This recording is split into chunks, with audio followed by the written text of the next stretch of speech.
Well, I didn't get in too much trouble for that one yesterday, or at least they haven't caught on to it yet, so we'll take a chance.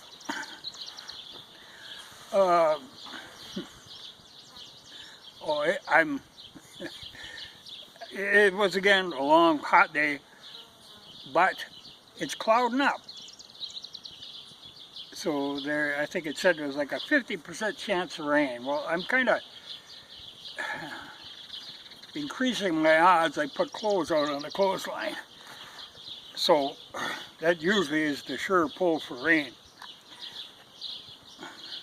Oh, and I was going to mention, somebody, I think we're starting a rumor one day that pine tar was getting expensive, so I quick bought some more. You know, I've got quite a little, but you know, weird things get short, and I didn't buy them out though. I always leave a can or two because, you know, really what, you know, it's always in the veterinary aisle, and it's really being sold for treating foot rot on horses, or hoof rot.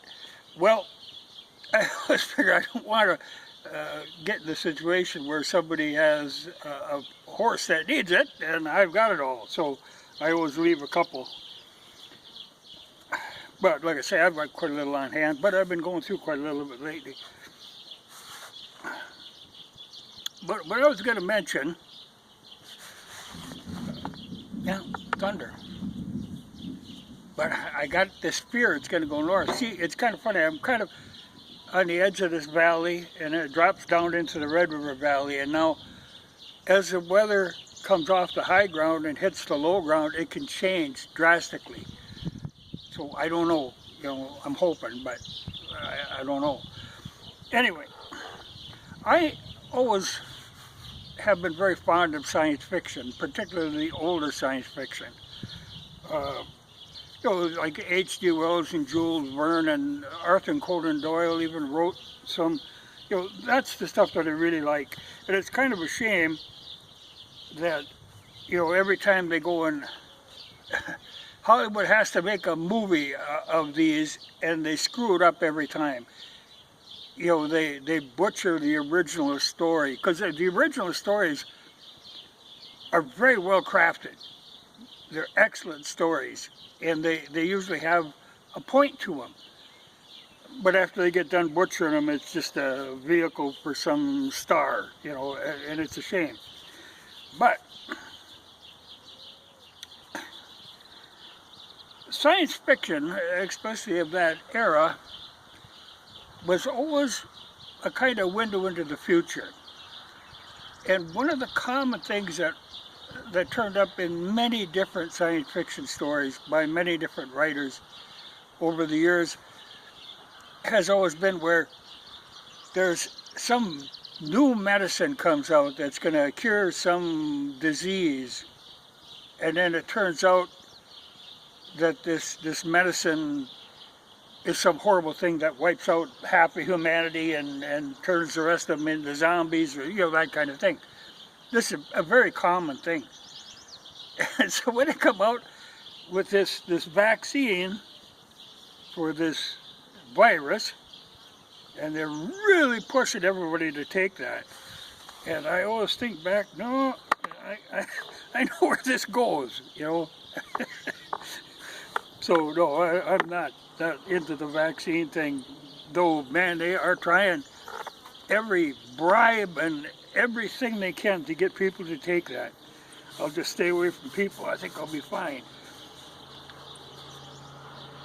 But another thing that comes up commonly, like say in the original Time Machine, the H.G. Wells one, if you read the story, you know, that's the problem. People don't read the story. They'll watch a movie and then it's all gone.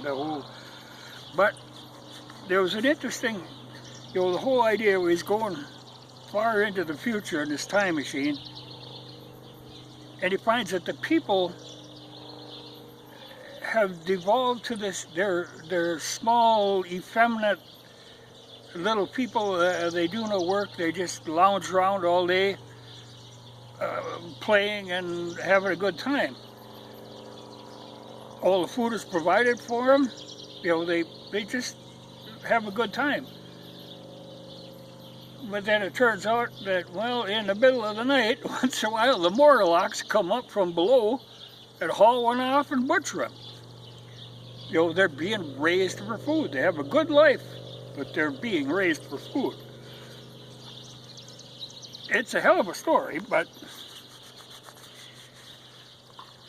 I happened to think of that when I was reading the other day about this this problem that come up, that they have found that in this country, particularly, the birth rates have dropped way down. And they get looking into this, and they find that people's sperm count has dropped to like 50%. The motility of the sperm has dropped way down. Peckers are getting shorter. You know, there's a lot of problems, reproductive problems that are turning up. It has nothing to do with this vaccine, but what it has to do with, though God only knows, you know, what's going to come from this vaccine.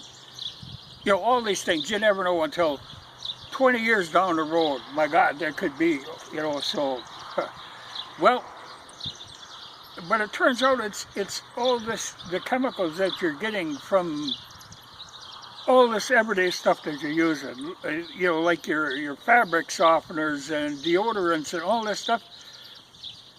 They all have this certain chemical in them that is gradually, well, like I say, the birth rate dropping, but it's gradually feminizing all of the men even, you know, and this, I have noticed, you know, it gets to the point where you can't tell what the hell you're dealing with, you know, when you run into somebody in a store or something. It's very questionable if it's a male or female, and I guess that's the thing, you know, now, but, well, and they've done, where they have tested cities' water supplies, and they find high levels of estrogen in the water that should have been taken out by a treatment plant, but that isn't. But it's one of the things that's changing all these people. People are getting weirder by the damn minute, you know, but that's, you know, like when they say, oh yeah, there's nothing wrong with this vaccine, nothing to worry about, take this vaccine. Even little kids, they want everybody, like even the military, they're trying to force them to take this vaccine. And we have problems now. This is something that comes up too, that 70% of the kids graduating from high school are not physically fit for military service now. They're either obese, which is fairly common, or a lot of them, I've got so many problems, health problems, allergies, and it's just an endless array of problems that kids have. No, that didn't used to be.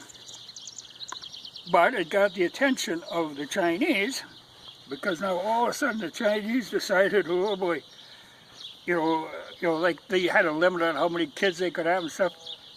They kind of changed that limit because they know which way we're going, which is nothing but downhill, and they figure now is their chance. So they're going to build up their army of the future. Whereas our theory is we're going to have a whole bunch of fat little kids behind the computers running drones.